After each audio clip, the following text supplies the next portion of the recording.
তো গাইস সকাল সকাল উঠে নিলাম, তারপরে স্নান টান করে বেরিয়ে নিলাম। দেখো গাইস এই যে বন্ধুটাও বেরিয়ে নিয়েছে, পুজো করতে যাব।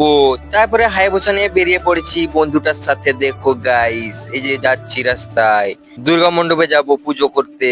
তো এই বন্ধুটাকেও সাথে নিয়ে গেলাম, দেখো এই বন্ধুটাও পূজা করবেন। তারপরে দেখো রাস্তায় যে যাচ্ছি লাইট গেট লাগিয়ে দিয়েছেন। তারপরে দেখি যে বাস নিয়ে যাত্রার লোক এসে গেছে, ঘুম কেটেছে ফুলকুমারী যাত্রাটা হবে। দেখো গাইস ফাইনালি পৌঁছে গেছি দুর্গা মণ্ডপে, এখনো কেউ আসেনি।